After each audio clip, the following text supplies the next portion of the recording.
ETF index mutual funds నేర్చుకుని stock మార్కెట్లో రాణించాలనుకుంటున్నారా? వెంటనే ఈ నెంబర్కి కాల్ చేయండి. నమస్తే రమ్మగారు. నమస్తే జయ. రమ్మగారు, అన్నతమ్ములు లేకుంటే అక్క చెల్లెళ్ళు చిన్నప్పుడు కొట్టుకుంటూ ఉంటారు. కొంతమందిళ్ళల్లో అయితే ఆ కొట్టుకోవటం అనేది చాలా పీక్ స్టేజ్కి వెళ్ళిపోతుంది రమ్మగారు. మాట్లాడుకోకపోవటం, చాలా మూర్ఖంగా చేసేస్తూ ఉంటారు. ఇంట్లో పేరెంట్స్ ఎంత చెప్పినా కూడా వినరండి. కొన్ని సంవత్సరాల పాటు మాట్లాడుకోని వాళ్ళు కూడా ఉంటారు రమ్మగారు. బిఫోర్ మ్యారేజ్, ఆఫ్టర్ మ్యారేజ్ అంటే సరే వీళ్ళకి వాళ్ళకి కొత్త కొత్త మనుషులు వచ్చేస్తారు, ఏదో చిన్న చిన్న డిస్టర్బెన్సెస్ అనుకుంటామా. పెళ్ళి కాకుండా ఒకే ఇంట్లో కలిసి ఉన్నప్పుడు కూడా ఇలాంటివి జరుగుతూ ఉంటాయి. మీరు గమనించారా? అక్కడక్కడ చాలా తక్కువ, ఎక్కువని కాదు, బట్ అంటే మనసులో పెట్టుకుని ఉంచుకుంటారు, కలిసే ఉంటారు. కానీ సందర్భం నువ్వు చిన్నప్పుడు అలా చేసావు, చిన్నప్పుడు ఇలా చేసావు, నాకు అది ఇవ్వలేదు, ఇది ఇవ్వలేదు, నువ్వు బాగా చూడలేదు, అలా కొట్టుకుంటూ ఉంటారు. ఆ మాటలు భార్యలకు చెప్తే ఇక వాళ్ళు అదే పాయింట్ రైజ్ చేస్తూ ఉంటారు. తర్వాత మమ్మల్ని అమ్మ బాగా చూడలేదనో లేకపోతే నాన్న బాగా చూడలేదనో ఇట్లాంటివి చెప్పుకుంటుంటారు కదా. మనం పిల్లలకి ఎలా చెప్పాలి? తన్నుకోకూడదు అంటే కొట్టుకోవచ్చు, అంతటితో వదిలేసి మనసులో పెట్టేసుకొని దాన్ని ఉగ్రరూపం దాల్చేలాగా యుద్ధ వాతావరణం కల్పించుకోకూడదు కదా. రకరకాలవి చెప్తాం కదా జయ. రామాయణం, మహాభారతం చెప్తాము మనం. రామలక్ష్మణుల గురించి చెప్తాము. తర్వాత మహాభారతంలో ధర్మరాజు తన బ్రదర్స్ని ఎట్లా చూసుకున్నాడు, ఎలా వాళ్ళు కలిసి ఉన్నారు, ఇద్దరు వేరు వేరు తల్లుల పిల్లలు కూడా వాళ్ళు ఎంత బాగా ఉన్నారు, అలాంటి కథలు చెప్తాము. వాళ్ళు సుగ్రీవుల కథ ఎలాగో మనం చెప్తాం. ఇట్లా చెప్పే కథల్లో మనం చాలా రాజుల కథలు అలాంటివి కూడా చెప్తాం.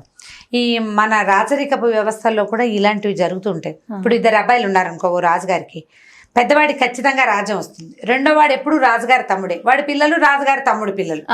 వాళ్ళ పిల్లలు వచ్చేసరికి గొడవలు వస్తాయి. కొన్ని చోట్ల తమ్ముళ్ళు కూడా ఎలాగైనా రాజ్యాన్ని చేజెక్కించుకోవాలని అలా ప్రయత్నం చేస్తూ ఉండేవాళ్ళు ఇదివరకు. ఇవి ఎప్పుడు ఉండేవే. ఇప్పుడు ఈ మామూలు గొడవల్లో ఆస్తి కూడా ఇన్వాల్వ్ అయితే ఎక్కువ అవుతుంది. అంతే కదండి, ఆస్తులు కదా. పాత రోజుల్లో నేను ఎప్పుడు అనుకుంటాను, ఏమిటో పాతకాలంలో అలా చేసేవాళ్ళు. జ్యేష్ఠుడికి రాజ్యం అంటే మిగిలిన వాళ్ళు ఏం చేయాలి పాపం? వాళ్ళకు కూడా ఏవో కొన్ని రాజ్యాలు ఇచ్చి వాళ్ళని ఏలుకోమని చెప్తే బాగుండేది కదా. ఎవడో పిచ్చి పద్ధతులు వీళ్ళు అని. దీని మీద ఒక చిన్న కథ చెప్దాం జయ. అంటే పూర్తిగా దీనికి రిలేటెడ్ తాళనములు ఎలా ఉండాలి అని చెప్పడం కాదు, కానీ ఇద్దరు బ్రదర్స్ తాలూకు కథ. ఓకే. ఇదేంటంటే ఒకప్పుడు మన దక్షిణాపథంలోనే శంఖచూడం అని ఒక రాజ్యం ఉండేదట. ఈ శంఖచూడం ఏంటంటే, ఆ శంఖచూడ రాజ్యంలో కొండ మీద ఒక పెద్ద శివాలయం ఉండేది. ఆ శివాలయంలో ఉన్న లింగమూర్తికి ఎదుర్కొంటే ఒక పెద్ద శంఖ ఉండేదట. ఆ శంఖం ఎవరు ఊదినా మోగేది కాదు. ఎవరైతే ఈ శంఖచూడ రాజ్యానికి రాజో, ఎవరైతే అధిపతో అతడే ఊదాలి. అతడు ఊదితేనే బ్రహ్మాండమైన శబ్దం వచ్చేది. మిగిలిన వాళ్ళు ఎవరు దాన్ని ముట్టుకునే వాళ్ళు కాదు. ఈ ప్రత్యేక పూజలప్పుడు రాజుగారే ఆ శంఖాన్ని ఊదేవాడు. తర్వాత యుద్ధానికి వెళ్ళేటప్పుడు, యుద్ధం నుంచి వచ్చిన తర్వాత కూడా శంఖం ఊదే ఆచారం ఉండేది. అయితే ఏంటంటే ఆ కాలంలో పెద్దరాజు గారి మరణం తర్వాత వాళ్ళ పెద్ద కొడుకైనటువంటి రాజసింహుడు రాజు అయ్యాడు. అతనికి ఒక తమ్ముడు ఉన్నాడు, వజ్రసింహుడు ఇతని పేరు. అయితే రాజుగారు ఇద్దరు బ్రదర్స్ వాళ్ళు. ఈ రాజసింహుడు చక్కగా బాగా రాజ్యం చేసేవాడు. అతను చాలా శివభక్తి పరాయణుడు, చాలా బాగుండేది రాజ్యం. అయితే ఏమైందంటే, ప్రతి పండగప్పుడు కొండ మీదకి వెళ్ళి మొత్తం ప్రజలంతా చాలామంది వచ్చేవాళ్ళు. చాలామంది ఫ్యామిలీస్లో కొంతమంది వస్తే కొన్ని కుటుంబాల వాళ్ళు వచ్చేవాళ్ళు. ఈ రాజుగారు శివ పూజ అయిన తర్వాత ఈ శంఖం పూరిస్తే పెద్దగా శబ్దం వచ్చేది. చుట్టుపక్కల అన్ని చోట్లకి వినపడేదన్నమాట. కొండ మీద ఉంది కదా, కొండ మీద గంటకు మోగితే చుట్టుపక్కల వినపడుతుంది. శంఖనాదం అయితే మరీ బాగా వినిపిస్తుంది. ఒక మంచి ఉత్తేజభరితమైన, ఒక ఉద్విగ్న భరితమైన ఒక శబ్దం అన్నమాట. శంఖనాదం అంటే చాలా ఇంట్రెస్టింగ్గా ఉంటుంది అది. సరే, ఏమైంది, కొంతకాలం తర్వాత ముసల్మాన్ల దాడి జరిగింది వీళ్ళ మీద. జరిగేసరికల్లా ఈ రాజు తమ్ముడు కూడా యుద్ధానికి బయలుదేరితే రాజుగారు ఏం చేశాడు, శివ పూజ చేసుకుని, మామూలుగా పూజ దేవాలయంలో అర్చన చేసుకుని కదా యుద్ధానికి వెళ్ళేది. తమ్ముడు రాజుగారు ఇద్దరు కొండెక్కారు. ఎక్కిన తర్వాత రాజుగారు శివ పూజ చేసుకున్నాడు, దండం పెట్టుకున్నాడు, కత్తి తీసి అక్కడ పెట్టాడు, శంఖం పూరించాడు. పూరించిన తర్వాత శంఖాన్ని అక్కడ పెట్టు, మరి నాయన యుద్ధానికి వెళ్తున్నావు, నేను ఏదైనా అటు ఇటు అయ్యానంటే నా తర్వాత రాజ్యం నీది, నా తర్వాత ఈ శంఖాన్ని పూరించే హక్కు నీదే. పెద్ద కొడుక్కి తమ్ముడు, రాజుగారి తమ్ముడు వజ్రసింహుడు, రాజసింహుడు తమ్ముడు వజ్రసింహుడు అతనికి చెప్పాడు. రాజసింహుడు చెప్పాడనమాట, నా తర్వాత నువ్వే శంఖాన్ని పూరించు, నా కుమారుడు కాదు. ఆయనకి చిన్నపిల్లలు ఉన్నారు, పిల్లాడు కాదు, నీదే రాజ్యం, నువ్వు పూరిస్తేనే ఇది మోగుతుందని శివుడు ఎదురుగుండానే చెప్పాడు. చెప్పిన తర్వాత ఏమైంది, కిందకు వచ్చేసారు, యుద్ధానికి బయలుదేరారు. బయలుదేరితే ఆ వజ్రసింహుడు వెళ్తూ వెళ్తూ వెనక్కి తిరిగి చూశాడు. పెద్ద శంఖం తెల్లగా మెరిసిపోతుంటుంది, బంగారపు హ్యాండిల్ ఉంది, దానికి పొన్ను బంగారపుతుండి అటు ఇటు కూడా బంగారంతో అలంకరింపబడి ఆ శంఖాన్ని ముట్టుకోవాలన్న ఒక ఉత్సాహం వచ్చిందనమాట అతనికి. రాజే తీయాలి దాన్ని, వేరే వాళ్ళు దాన్ని ముట్టుకునే పని కూడా లేదు. ఓహో. అర్చకుడు తీసి తుడిచిపెడతాడు అంతే, మిగిలిన వాళ్ళు ఎవరు ముట్టుకోకూడదు, రాజుకే దాని మీద హక్కు. ఆ శంఖం అతన్ని పిలవడం మొదలుపెట్టింది, దాన్ని తీసుకోవాలనిపించింది అతనికి. సరే ఏం చేశాడు, ఎలాగైనా అన్నని దాటించేస్తే, అన్న ప్లేస్ ఖాళీ చేస్తేనే ఇది వస్తుంది, నా తర్వాత నీదే హక్కు అన్నాడు. రేపొద్దున ఆయన తిరిగి వచ్చేస్తే ఆయనే ఉంటాడు. ఇప్పుడు దొరికింది అవకాశం, ఎలాగో యుద్ధానికి వెళ్తున్నాం అని చెప్పి ఏం చేశాడు, యుద్ధానికి వెళ్ళారు, ట్రై చేశాడు. యుద్ధంలో ముసల్మాన్లు ఓడిపోయారు, వీళ్ళు గెలిచారు. తిరిగి వచ్చేటప్పుడు ఏమైంది, ఒక చోట స్కందాహారం అంతా ఒక చోట వేసుకున్నారు, పడుకుంటే ఇతను ఏం చేశాడంటే తన పరివారంలో ఆశపోతులైన ఒక ముగ్గురిని వెతికాడు. బాగా మనుషులు 4 కోసం చూశాడు, 3 వ్యక్తులు దొరికారు. ఇతను ఇచ్చిన బంగారము డబ్బులు తీసుకుని రాజుని చంపడానికి తయారయ్యారు వాళ్ళు. సరే ఆ 3కి ఏం చేశాడంటే తెల్లవారేసరికల్లా ఈయన్ని చంపేసి పారేసేయండి ఎక్కడైనా. వాళ్ళు ఏం చేశారు, తెల్లవారుజామున వచ్చి ఈయన చంపేశారు, రాజుని స్టాబ్ చేసేశారు, పొడి చేశారు. శరీరాన్ని ఎత్తుకుని తీసుకెళ్ళి యమునా నదిలో పడేశారు. పడేసి కామ్గా మళ్ళీ సైన్యంలో చదువుకున్నారు. తెల్లవారింది, స్కందహారం అంతా ఊరు వెళ్ళడానికి బయలుదేరారు. శంఖ చూడడానికి వెళ్ళిపోవాలి వాళ్ళ ఊరు. తీరా చూస్తే రాజుగారు లేడు. పక్కంతా నెత్తురుమయం, బ్లడ్ కనపడుతోంది. రాజు లేడు. లేకపోయేసరికల్లా గగ్గోలు పడిపోయారు. ఏమైపోయాడు అంటే అంతా ఉన్నారు, మొత్తం గుంపంతా ఉన్నారు, రాజు ఒక్కడే లేడు. ఏమనుకున్నారు, ముస్లింసే వచ్చి ఈ పని చేశారని. ఇప్పుడు ఎవరైతే తోటైతే ఇతను యుద్ధం చేశాడో ముసల్మాన్తో యుద్ధం అంటే అప్పుడు ఇది ఆఫ్ఘనిస్తాన్ నుంచి అక్కడి నుంచి మనకి వీళ్ళు వచ్చేవాళ్ళు కదా యుద్ధాలకి, వాళ్ళని వీళ్ళు అనుకున్నారు. ఇతనేమో బోర్మని ఏడ్చాడు తమ్ముడు. ఏడ్చి మీరందరూ మెల్లిగా రండి, నేను రాజ్యానికి వెళ్ళిపోతాను, అక్కడ ఏమైపోతుందో అన్నయ్య లేడని తెలిస్తే అని వెళ్ళిపోయాడు. ఇప్పుడు రాజుగారి పిల్లాడు చిన్న పిల్లాడు, తమ్ముడే కదా కర్మలు అవి చేయవలసిన వాడు. సరే ఈ రక్తంతో నిండిన బట్టల్ని పడకని ఎత్తించుకుని తమ్ముడు ఇంటికి వెళ్ళిపోయి ఏడుస్తూ వెళ్ళాడు. సరే ఎప్పుడు ఈ పురోహితుడు పూజారి ఉన్నాడు కొండ మీద, రాజుగారు నా తర్వాత శంఖం పూరించే అర్హత నీకే ఉందని చెప్పినప్పుడు పురోహితుడు ఉన్నాడు, పూజారి అక్కడే ఉన్నాడు. ఆయన సాక్ష్యం చెప్పాడు, రాజుగారు నా తర్వాత ఇది రాజు నువ్వే అవ్వమని తమ్ముడికి చెప్పారు, నేను విన్నానని. దాంతో ఏమైంది, ఇతను కర్మలు చేసేసి అన్నయ్యకి రాజైపోయి ఏం చేశాడు, సాయంకాలం కొండెక్కాడు. శంఖం రమ్మని పిలుస్తోంది కదా, ఆ శంఖం తీసి పూరించాడు. శబ్దం రాలా, బుగ్గలు నొప్పులు పుడుతున్నాయి. పూరించడం అంటే శంఖం ఉఫ్ఫని కాదు కదా, ఊ అని ఊదాలి బాగా, మొత్తం లంగ్స్లో ఉన్న గాలంతా అందులోకి పంప్ చేస్తే కానీ రాదు. బుగ్గలు నొప్పులు పుడుతున్నాయి, శబ్దం రావట్లా. ఇతను ఆశ్చర్యపోయాడు. ఇతను అదృష్టం బాగుండి పూజారి లేడు. సరే శంఖం అక్కడ పెట్టాడు. మర్నాడు పెద్ద ఎత్తున ఉత్సవం చేశారు.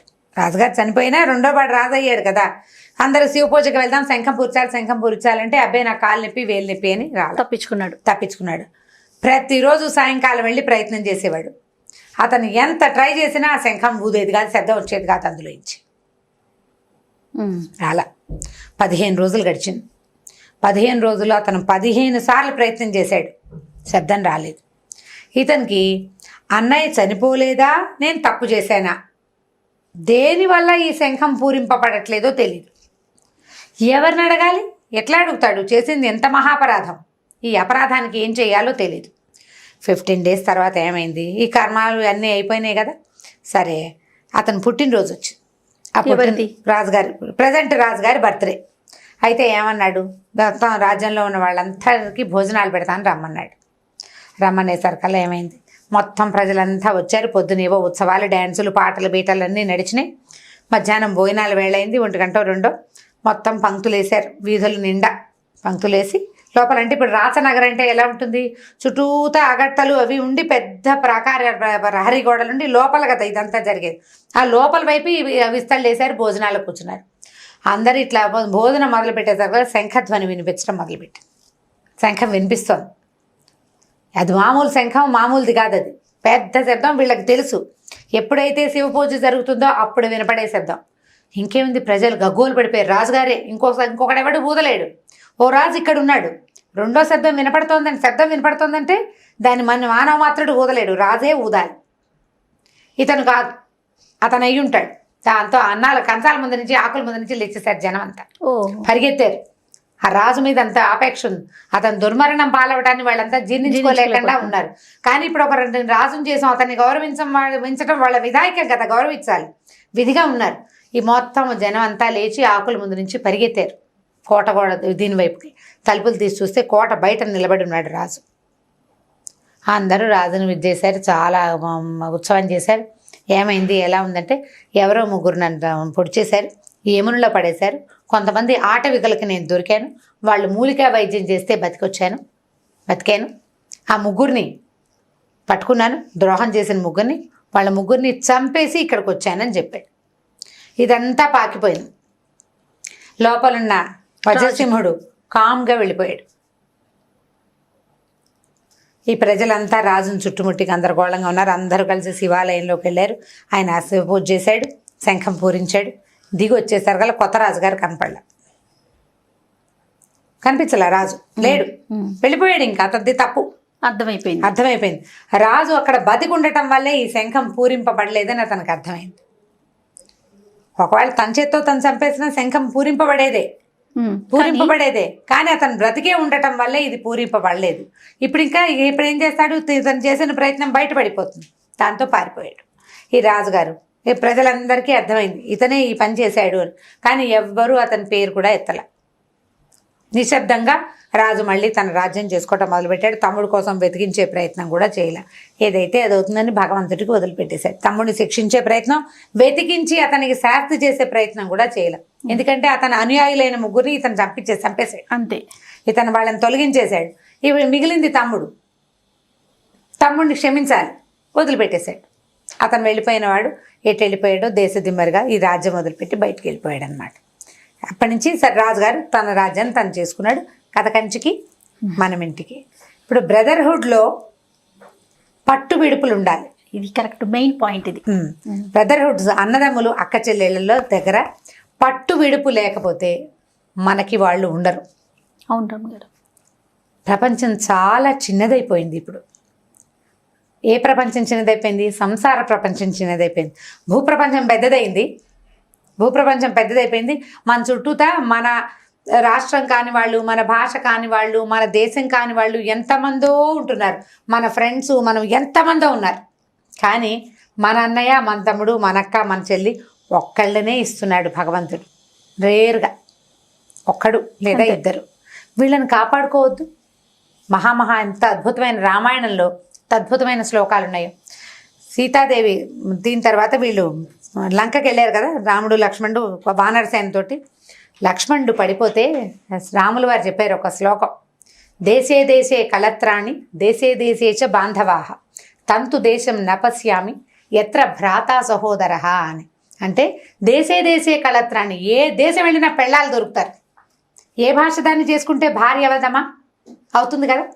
దేశే దేశేచ బాంధవాహ, ప్రతి దేశంలోనూ బంధువులు దొరుకుతారు. ఒక అమ్మాయిని పెళ్లి చేసుకున్నాం, ఇక్కడ భారతదేశం వాడు సింహళ దేశపు అమ్మాయిని పెళ్లి చేసుకున్నాడు. అతని అమ్మాయి చెల్లెలు ఈయనకి మరదలవుతుంది, ఆ అమ్మాయి తమ్ముడు బావ మరదవుతాడు. అత్త మామ దొరుకుతారు, బంధువులు దొరికారు చూడు. కానీ తంతు దేశం నపశ్యామి ఎత్ర భ్రాత సహోదర, మనతో పుట్టినవాడు సహోదరుడు మనతో పాటే పుట్టి, మనం ఏ రక్తాన్ని తీసుకుని పుట్టామో ఆ రక్తాన్ని తీసుకుని పుట్టినవాడు ఎక్కడా దొరకడు. వాడు మనతోటే వస్తాడు, మనతోటే ఉంటాడు. వాడిని ఉంచుకోవాలి మనం. చిన్న చిన్న విషయాల కోసం, చిన్న చిన్న వస్తువుల కోసం, ఆస్తుల కోసమో గనక పోరాటం సాగిస్తే నీతో పుట్టినవాడు నీకు ఇంకెక్కడా దొరకడు. నువ్వు దేశం అంతా ఆడపిల్లల్ని ఎక్కడైనా సాధించవచ్చు, భార్యల్ని, బంధువుల్ని సాధించవచ్చు, స్నేహితులు కొల్లలు ఎంతమంది కావాలంటే అంతమంది. అన్నయ్య తమ్ముడు ఎక్కడి నుంచి వస్తారు? మన అమ్మ నాన్న 50-70, మనకే 50 ఏళ్ళు వచ్చాక కంటారా మన కోసం? లేదే. కన్నా వాడు ఇంకొకడు అవుతాడు. మనతో పాటు మనతో ముందో వెనకో పుట్టినవాడు ఎలా వస్తాడు మన దగ్గరికి? ఉన్న అన్నదమ్ములు అక్క చెల్లెల్ని కాపాడుకోవాలి, రక్త సంబంధాన్ని నిలబెట్టుకోవాలి. ఇవాళ రేపు ఒక కథ చదివాను చాలా కాలం క్రితం. ఒక ఆర్ఫనేజ్ నుంచి 2 పిల్లల్ని పెంచుకున్నారు. ఫారిన్ కంట్రీలో జరిగింది. ఓ అమ్మాయి ఎక్కడికో ట్విన్స్ అట వాళ్ళు. ఓ అమ్మాయిని ఏ దేశం వాళ్ళో ఇంకో అబ్బాయిని ఏ దేశం వాళ్ళో తీసుకున్నారు. ఆవిడకి ఏదో ఆ వెళ్ళిపోయిన తర్వాత 46-47 ఏళ్ళు వచ్చాక ఆవిడకి ఏదో ప్రాబ్లం వచ్చింది. వస్తే ఈమె తాలూకు బ్రదర్ కానీ సిస్టర్ కానీ ఉంటే వాళ్ళ మూలకణాలతోటి ఈమెకి చికిత్స చేయించారు, ట్రీట్మెంట్ అన్నారు. ఆ అమ్మాయి హస్బెండ్ దేశాలన్నీ వెతికి తన భార్య తాలూకు కవల సోదరుని వెతికి పట్టుకున్నాడట, ఆ స్టెమ్ సెల్స్ వాటి కోసం, సెల్ కోసం. ఇప్పుడు దేశాలు వెతుకోవటానికి మనతో పాటు ఉన్నవాడిని మనతో ఉంచుకోవద్దు అంటే మాకు అది వస్తుంది అంటే రాదు అసలు రావాల్సిన అవసరం. నీకు జబ్బులు రావక్కర్లా, నువ్వు సంతోషంగా ఉండొచ్చు కదా. మా అన్నయ్య నాతో ఉన్నాడు, కావాలి కదా, ప్రేమ ఆప్యాయత కావాలి కదా. నీకు కావాల్సింది నీ బ్లడ్, దాన్ని జాగ్రత్త పరచుకోవాలి. రాముల వారు అంతటి వాడే చెప్పాడు ఈ మాట. మనం ఎంత ఆయనకి విడుపు అనేది చాలా అవసరం. బ్రదర్హుడ్ సిస్టర్హుడ్ లో తప్పకుండా పట్టు విడుపు ఉండాలి. వస్తుభ్రాంతి తోటి మనుషుల్ని పోగొట్టుకోదు. వస్తుభ్రాంతి పడ్డామా ఇక వస్తువులే ఉంటాయి, నీకు మనుషులు ఉండరు. మనుషుల్ని ఉంచుకోండి. ఎందుకంటే ఇప్పుడు మనుషులే తక్కువగా ఉన్నారు, వస్తువులు విపరీతంగా ఉన్నాయి. మన ఇంట్లో చూడండి, వస్తువులు గ్యాస్ స్టవ్ దగ్గర నుంచి, గ్యాస్ స్టవ్ పోనీ కరెంటుది కాదనుకో, చిమ్నీ ఉంటుంది ఒకటి, ఫోన్లు డజన్ల కొద్దీ 3-4 రకాల ఫోన్లు ఉంటాయి మన దగ్గర, 2 ఫ్రిడ్జ్లు ఉంటాయి, కొన్నిళ్లలో 3 టీవీలు ఉంటాయి, 4 కార్లు ఉంటాయి, 3 బైకులు ఉంటాయి. అన్నయ్యలు తమ్ముళ్ళు 7-8 ఉన్నారు. ఒక అన్నయ్య లేదా ఒక చెల్లి, ఒక అక్కయ్య, అంతే కదా. ఇవన్నీ జాగ్రత్తగా పెట్టుకుంటావు. ఈ 1ను ఉంచుకోలేవు నువ్వు, ఎందుకు ట్రై చేయరు దానికోసం? వీటికి ఇంపార్టెన్స్ ఇవ్వకుండా ఆ 1కి ఇంపార్టెన్స్ ఇవ్వండి. జీవితం ఎంత పరమాద్భుతంగా ఉంటుందో. మీరు ఇచ్చే ఇంపార్టెన్స్ మీ పిల్లలు కూడా నేర్చుకుంటారు, మన చుట్టుపక్కల ప్రపంచం నేర్చుకుంటుంది. సూపర్, ఎక్సలెంట్ రమ్మ గారు. ఇంకొక వీడియోతో మళ్ళీ కలుద్దాం. ఏం చెప్పాలో కూడా నాకు తెలియదు, అంత ఇన్వాల్వ్ అయిపోయాను. నిజంగా చాలా 100% కరెక్ట్ చెప్పారండి. ఓకే జయ, ఈ కథ చెప్పండి పిల్లలకి. ఖచ్చితంగా అండి, ఖచ్చితంగా.